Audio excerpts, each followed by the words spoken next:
Welcome to Quantum Quest Conversations. I'm your host, Megan, And I'm your host, Heidi. the podcast where curious conversations lead the way into awakening, growth, and infinite discovery. Today in Quantum Quest Conversations with Meghan and Heidi, we're going to talk about life-changing books. Books that have really guided us or changed the way we think. And so we hope you enjoy and grab a paper and pencil because you might like these books. So welcome to Quantum Quest. Yes, welcome. What a fun topic today, as I'm excited. I actually was never like a reader. I thought that I didn't like books. I just struggled reading when I was younger, and so I carried that on into my adult life and thought I just don't like books.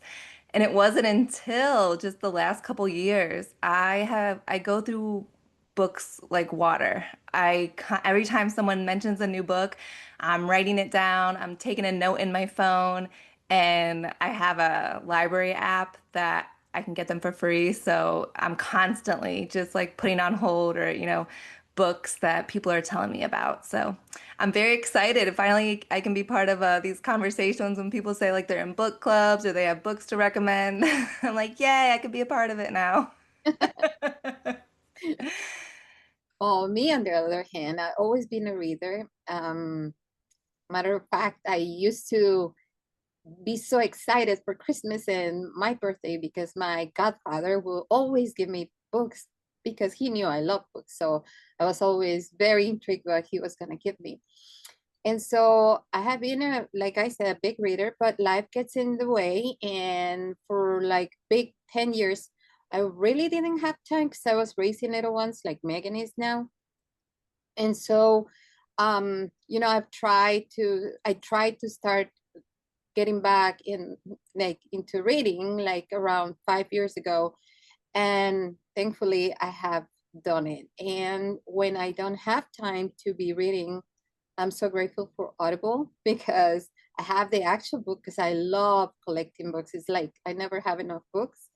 And so Audible helps me whenever I'm interested. Like right now I'm listening to The Secret Teachings of All Ages, and when I saw the book this thick, right, I was like, I don't think so. And so I listened to it, and a lot of times I catch myself listening to the book at the same time that I'm seeing it because it has a lot of graphics, so it's very interesting. How about you, Megan?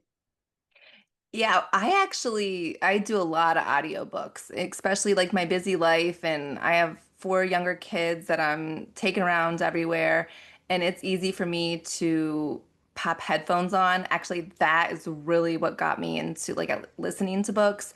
I treated myself to a pair of headphones, like noise canceling headphones.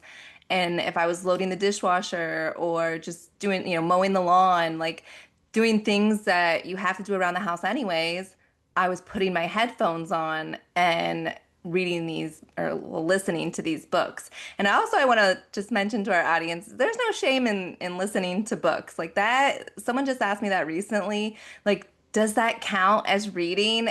And I thought, what a silly question, but I'm thinking, no, there is that stigma out there and that maybe the fear of like being judged that you're listening to a book versus reading it. But some people, I am definitely more of a listening type person. I do love reading actual books as well. Like I'll do it before I go to bed, but then I tend to fall asleep. So with me in my active life, it just is a lot easier to put headphones on and listen to books. Yeah, I heard you. I heard about that too. If when you listen to a book, does it count? Well, I have to say it does because you're listening to it, and I have read or heard books more than once, and I like it. And so even though I read more than I hear, it still counts because if I'm gonna be cleaning or organizing or whatever is that we have to do, and I'm not gonna do or be learning anything at all, well, it does count, when we hear a book and we are learning.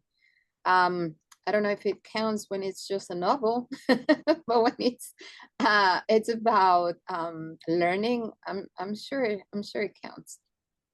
Well, to me, I think you're still gaining the same knowledge or you're hearing the same stories. So I think whether it's a novel or whether it's like a self-help book or something like that, I think you're still getting the same information just in a different way.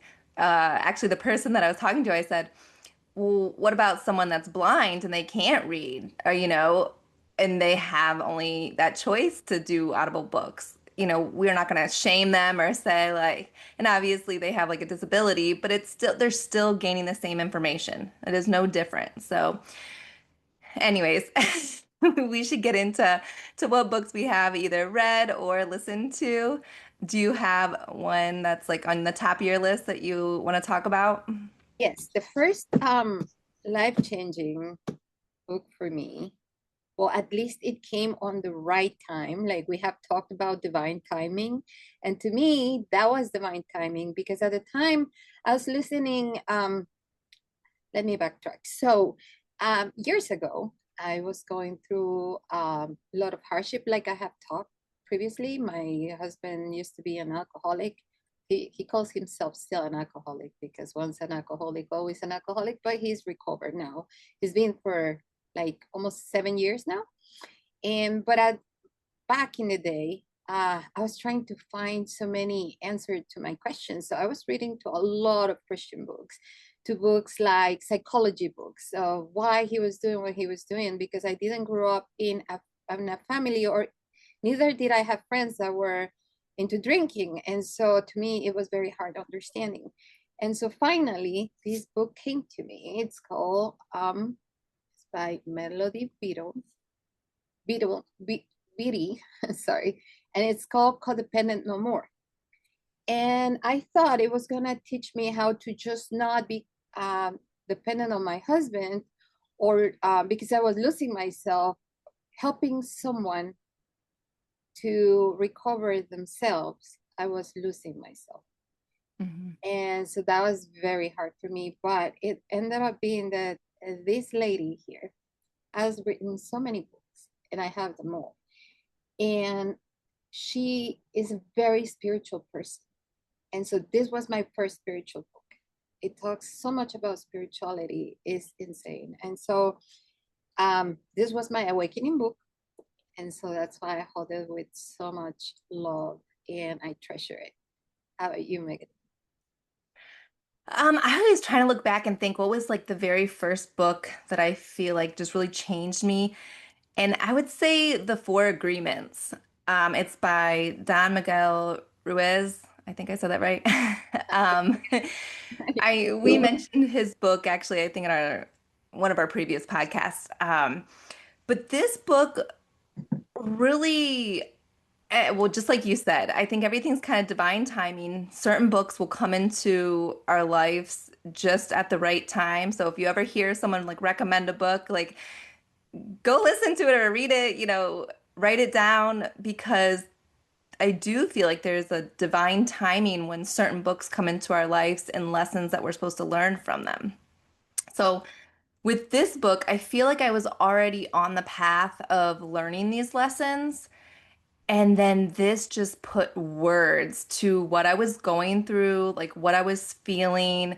Like I almost could like check off a list of like, oh, like, yeah, that's just like what I just kind of changed in my life. Like I could see, the difference. But the four agreements, just to kind of sum it up, it talks about being impeccable with your word.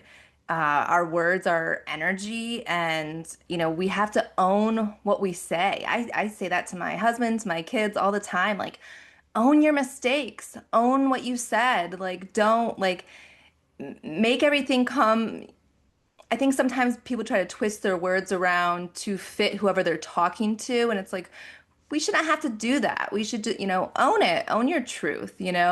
So that was one of the four agreements, and then don't take anything personally.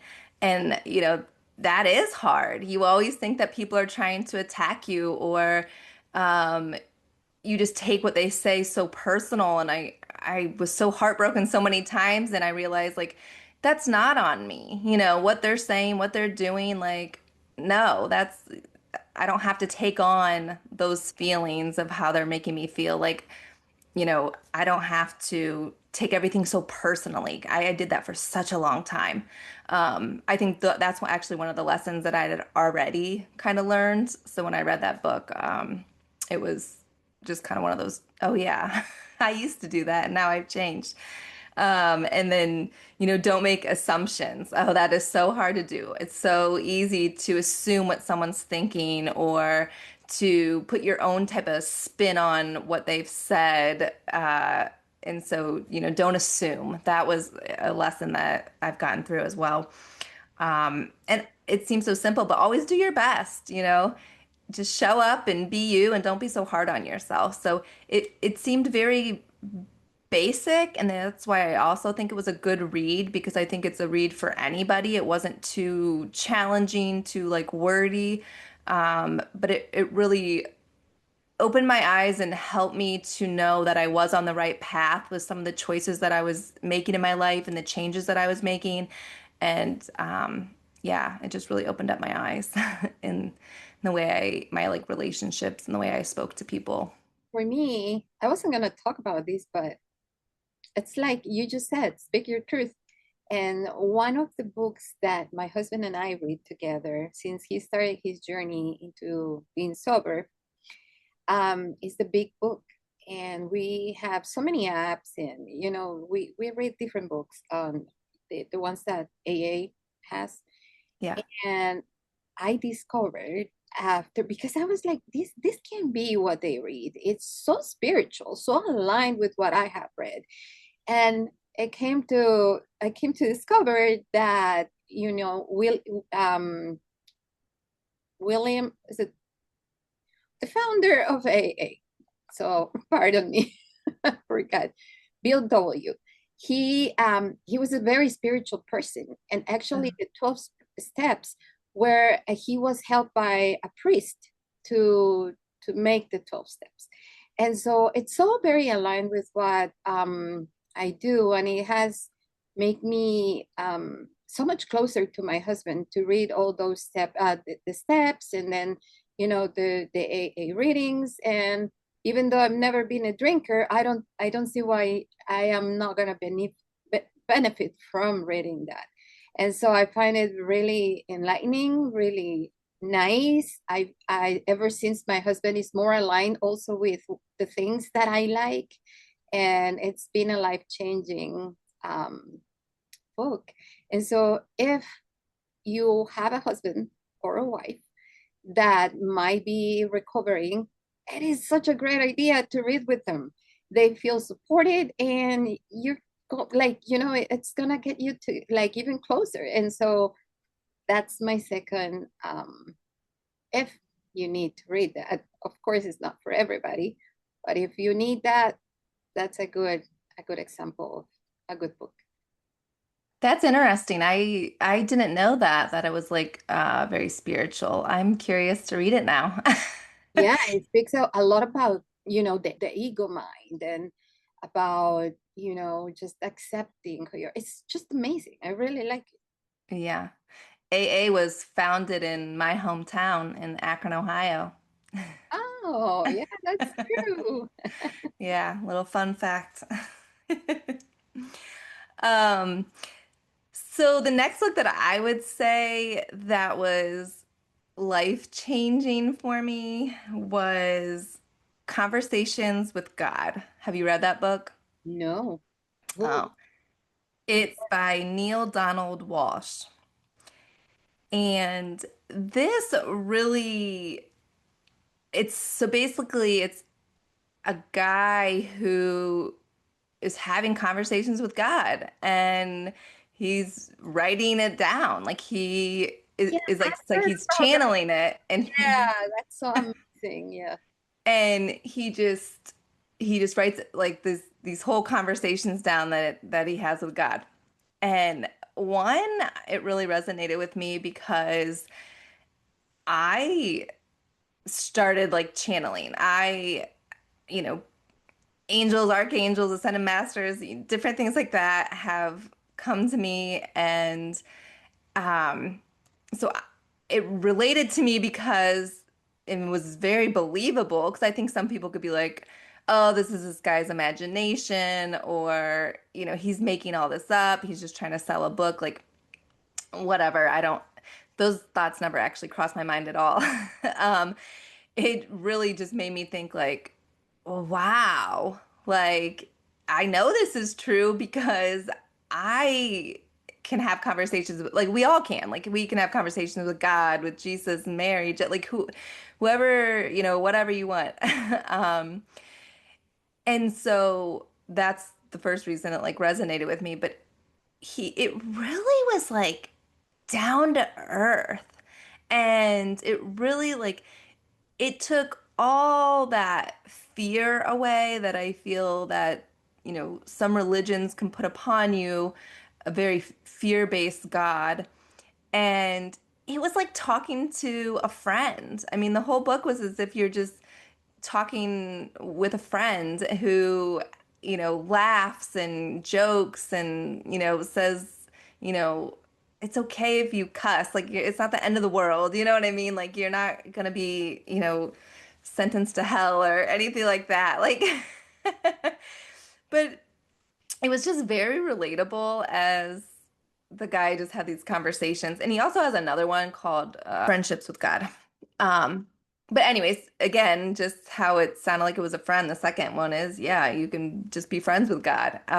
So it was very cool. And I've never thought of God as someone that was like up in the clouds, like gonna throw the hammer down at you. I always believed, it's just love. And that's what this book showed. It took away like the fear and just really let you be human and just have this relationship with God. So it was really cool.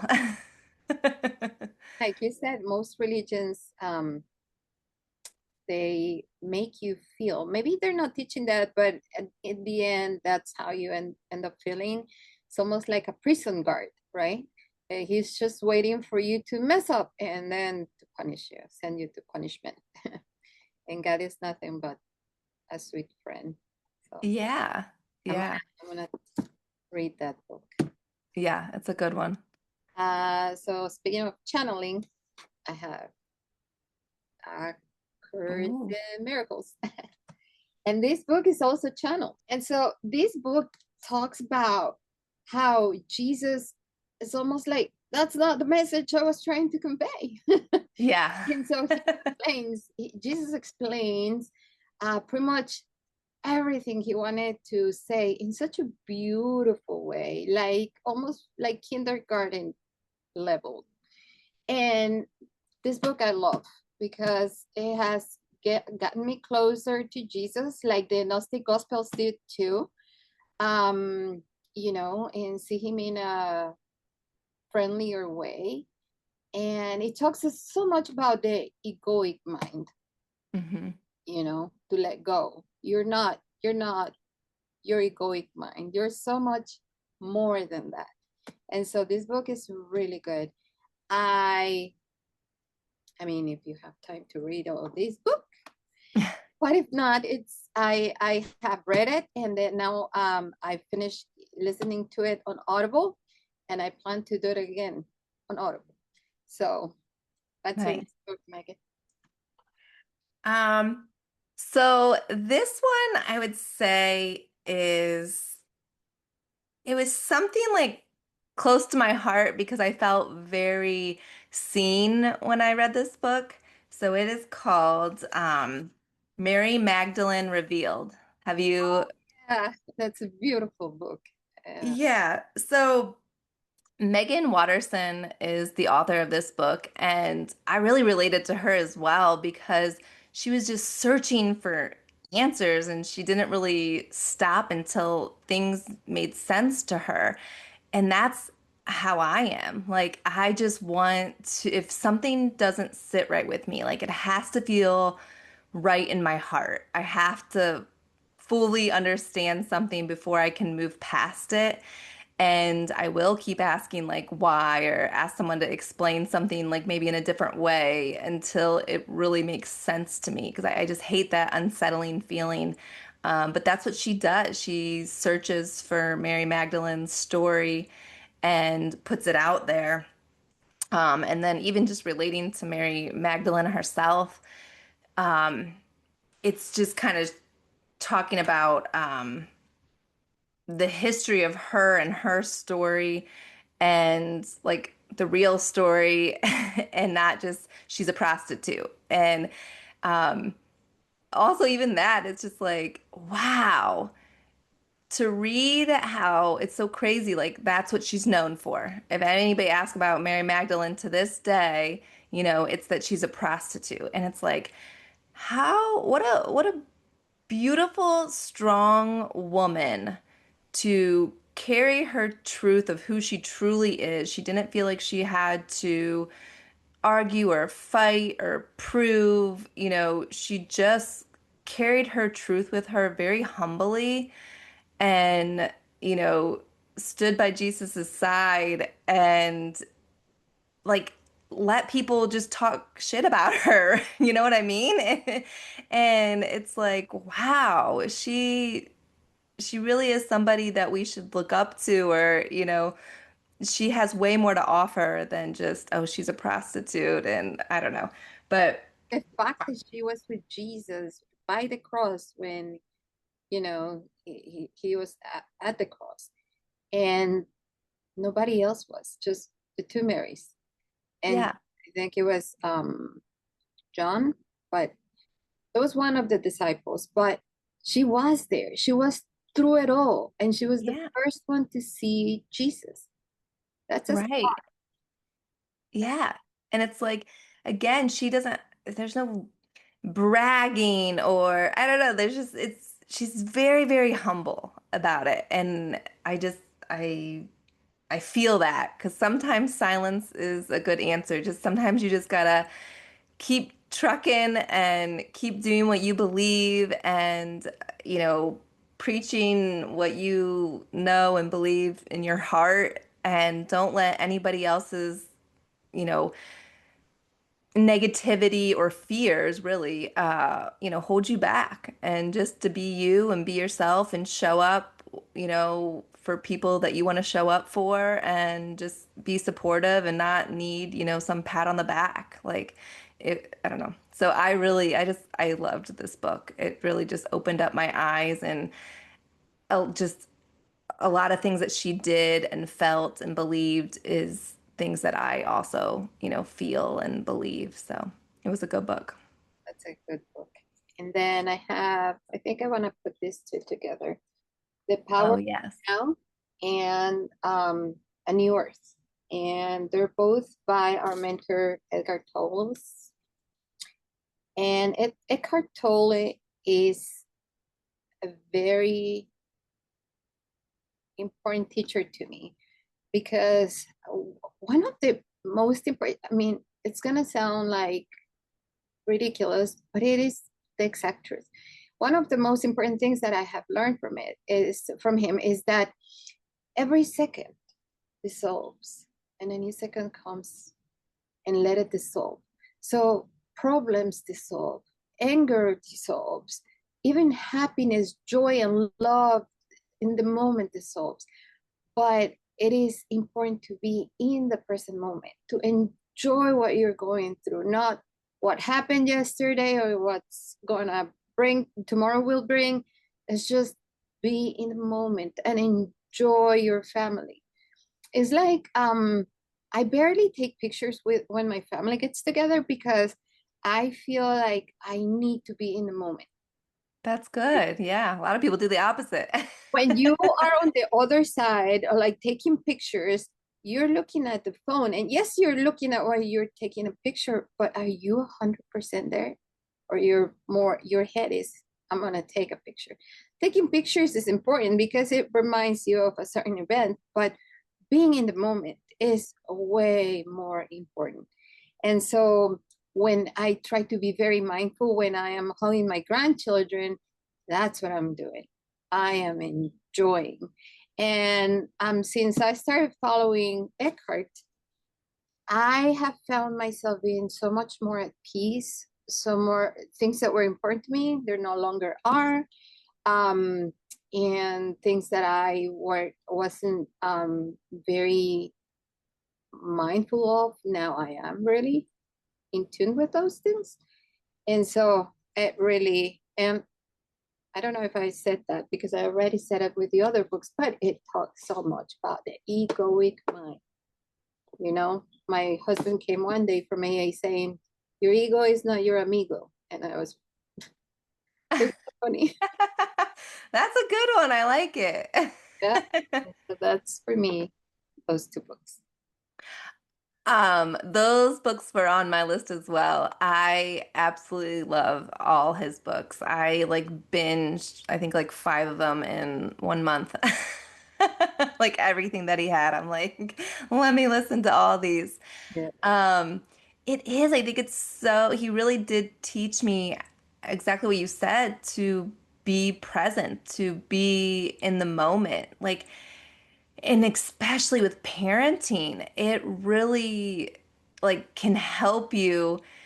A lot of times if our kids are, acting out, or even if they're older and they're teenagers, and like everyone in this world just wants attention, you know? And so it is about just being present. Like I it was very challenging for me to like sit and watch a movie with my family, because I was just my busy mind. I could not just sit and watch a movie. And this has taught me to like be in the present, and to just, it is okay. Just be in the moment. If my kids want to snuggle with me on the couch and watch a movie, then so be it. And guess what? Every single time, the most perfect movie pops on that end up learning a lesson to. And I'm thinking, gosh, how many times did I miss out on learning lessons and sitting with my kids and making memories because I was too busy, not being able to sit still and moving around and going here, there, and everywhere. Um, but yeah, I love his books because there really is no point of just pondering about the past or worrying about the future. Like, the only thing that we have is the present moment. Like, that's it. You can do your little scheduling ahead, but let it be, let it go, and then, stay in the present. So yeah, I love all his books. And I think he's such a, for me, he's such a perfect teacher because he's a very slow paced guy. And now that we're taking his classes, becoming a teacher of presence, um, he's so calm. He has no rush in teaching what he is gonna teach, and he takes long pauses. And for some people, that could be like it is slow, but it's not. He's just taking it in and Yeah. just being there. And that has taught me so much, just like, you know, even because his demeanor is so calm, that's teaching you something already. Oh And, yeah. but yeah, without saying anything, he's just teaching and giving you lesson after lesson after lesson. And I just love Eckhart. Is and his wife Kim too is like she's funny, Hmm. she's smart, and she's calm, and I'm just enjoying. So just a word of advice, read those books. They're really great. Yeah, it teaches like patience. Actually, you know what? I feel like a turning point for me too was, I used to be like an aggressive driver, or like just get like annoyed like if I had to wait at a light. And it seemed like right now it's like seems so silly. Like um like I always think about that, like, why did I get so mad? Like, there's nothing I could do about this light. Like, there's nothing I can do about like getting stuck in traffic, or it I really do change my mindset of, like, and my kids too, like, oh, do you think there's an accident? Let's pray for those people. And it's like, yeah, let's say some prayers. Like, there's a reason that we're stuck in this traffic. Like, but it taught me about being in the present moment, not rushing. Yeah, good lessons. All right, my next book is Untethered Soul. Have Oh, you? I love that book. Yeah, I have. Yeah. It's by Michael Singer. Um, and again, this really was life changing for me because I am one that the thoughts just spiraled like all day long. They never shut up. And I remember asking my husband, like, your mind like doesn't do that. Like you're not thinking about the kids' schedule right now or what we're gonna have for dinner or, the conversation just had, you're still lingering of, oh, did I overshare? Like, what are all these millions of thoughts that go on your head all day long? And he'd always be like, no, nothing. I have nothing that is popping up in my head at all. I'm like, and I seriously, I would be like, it's not possible. You're Yeah, like lying. that empty box on their brain. Yeah, I really thought that he was lying, that he just didn't like. I'm like, you have to be like worried or like think, and he'd just be like, no, there's nothing. And that actually did trigger me to kind of search for the truth of that. Like, can someone seriously have no thoughts in their head? Um, but the untethered soul, it talks about that voice in your head and how to silence it. And it talks about like you are not those thoughts. Like those are separate from who you are. And you can control it and you can stop those thoughts from constantly coming in, or if, they can come in and then just kind of let them bypass. Like they don't have to consume you. They don't have to stay in there. You can think it and just be like, and we're not going to continue to spiral on that thought. Um, and then really this book led me into being able to meditate because I was able to sit quietly and realize I don't have to have all these thoughts and I can be in the present moment. And these thoughts can just kind of roll right off my back, you know? Um, so it was The a beauty very good about what book. you're saying is that when you are having the thoughts, it's okay. But what you just said, it's okay. Just let them go. Let them go, acknowledge them. And that already there, you're mastering yourself, Yes. right? And that's important. I really like that book. So my next book, it's a book where I need my glasses to read. And this book was named one of the 100 best spiritual books of the 20th century. Um, it's with soul satisfying wisdom and endearing wit, he illuminates the deepest secrets of life and the universe, opening our hearts and minds to the joy, beauty, and unlimited spiritual potentials that exist in the lives of every human being. And this book was the one that Steve Jobs always gifted, and it was the book that was always on his desk and his night table. And this book is called A Biography of a Yogi. A It's a good friend of one. mine gifted to me when I was taking Reiki classes, and he was kind enough to give it to me. And for example, I just want to read to you. Um, it speaks about things like intuition is soul guidance, appearing naturally in man during those instants when his mind is calm. Nearly everyone has had experience of an inexplicably correct hunch or has transferred his thoughts accurately to another person. All thoughts vibrate internally in the cosmos. By deep concentration, a master is able to detect the thoughts of any man, living or dead. So it's a really good spiritual book. It talks about like so many things that we sometimes don't understand. Like he he speaks about something like every thought that you we have. It's like on a imagine a cloud where all the thoughts are, and that's how a lot of people connect because they can tap into that cloud. And so it's a really beautiful book full of humbleness. Of course, that's one of the most important things.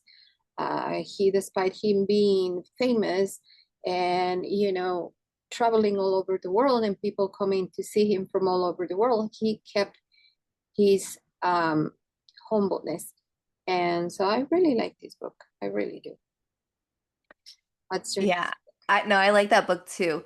And it's something like I like how it talks about like your thoughts like that because I just had this conversation with someone the other day about how it drives me nuts when someone's words don't match the feeling that I'm picking up on. And it is so much easier to talk to somebody, I feel like, in the spiritual world because there's no like BS. There's no like trying to figure out what they're really trying to say. Like it is 100% like transparency. And so just kind of like what you said, like how your thoughts just like go on this cloud, like that is how I prefer to communicate is I want to be 100% transparent because it just drives me nuts if someone's telling me something and it doesn't match up with like essentially the thought that they're actually having in their head because I can feel it. And it's like just say your truth. Have the What? hard conversations, you know? Yeah, it's true. What's your next? So I do have another book that to me was life-changing, and it's a newer book. It's the Mel Robbins, the Let Them Theory book. Yeah, And again, we talked about like divine timing, and I think that book came right at the right moment when I needed it in my life. I think something about that book that a lot of people I feel like a lot of people are getting on that, train of let them, yeah, just let them. But they were forgetting the part that she says about, but then let you, like, what are you gonna do? What are you gonna take responsibility for? Um, we can't just walk around saying, let them do that or let that like we have to take responsibility for our own actions. And that's what I really liked about that book is it one definitely did teach me like let people be who they are. Like we can't control them. Like people are going to make the choices that they're going to make. They're going to behave the way that they're going to behave. And we don't see a full picture.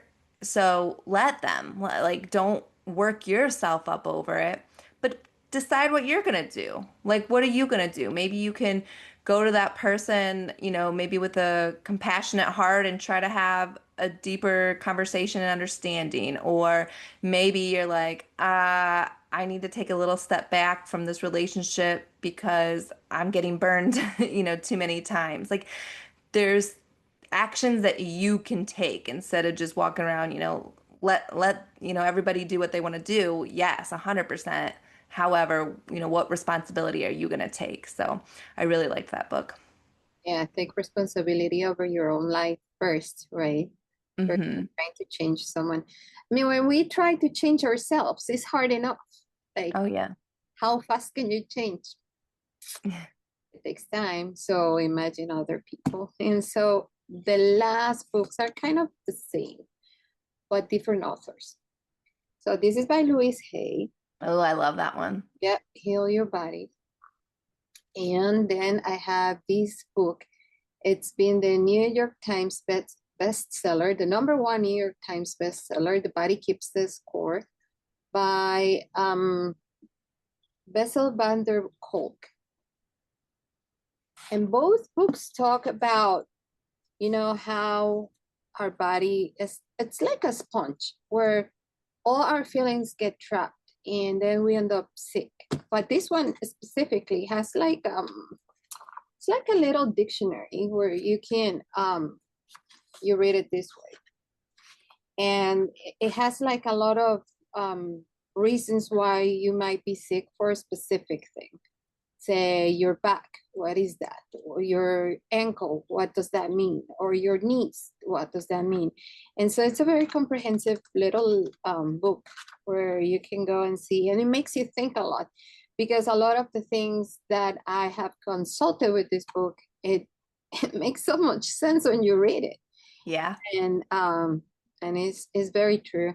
And then the body keeps the score. Well, it's It talks more about how everything works within your brain and how your brain processes certain symptoms or not symptoms, but feelings and sensations, and how it translates in your body.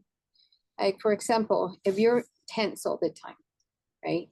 Well, eventually your neck is going to start hurting.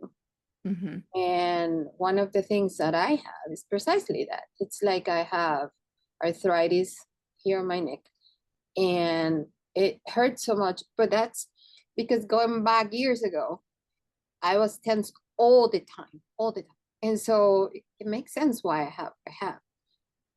And so when I rephrase, I don't have it. I was diagnosed with it. And so yeah, these two are very important books to read too. I love the Louise Hayes book all the time. Like if I have aches or pains, I'm looking up like why does behind my knee hurt? Like why does my lower back hurt?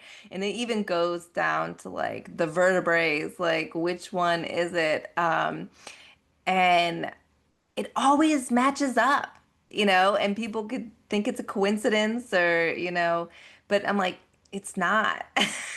From my experience so far, it does. And it will be something I work on, maybe emotionally, and then the pain goes away or, I work it out somehow or that issue isn't happening in my life anymore. And it's like the pain goes away. Yesterday, I actually just got that book. What was the second book that The Body Keeps the Score? I Huh? just got that from the library last night. Yeah, that's fun. So I'm excited for it. Yeah. So, would you have another book? Yeah, I do. And so the best for last, life-changing book. Well, it wouldn't be make any sense if we're talking about life-changing books if I don't mention the Bible. Mm, The Bible for me, especially I don't really tend to listen to read so much about Paul, but I do like the specific gospels about the disciples because it's a first witness account of what Jesus said, what Jesus went through, how he suffered, and I I really feel like the sermons given by Jesus are to me very life changing.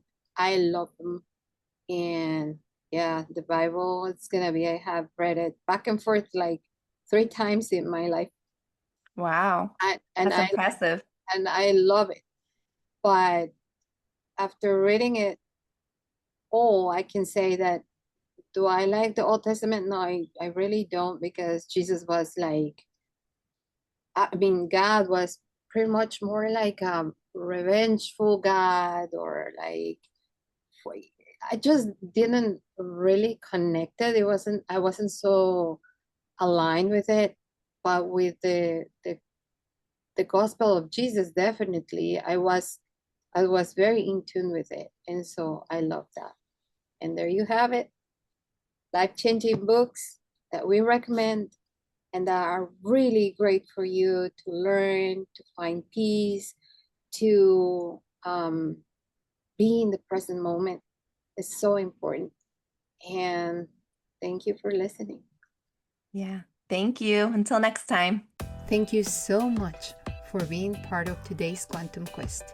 We hope this conversation awakens something new within you, a spark, a question, a remembering.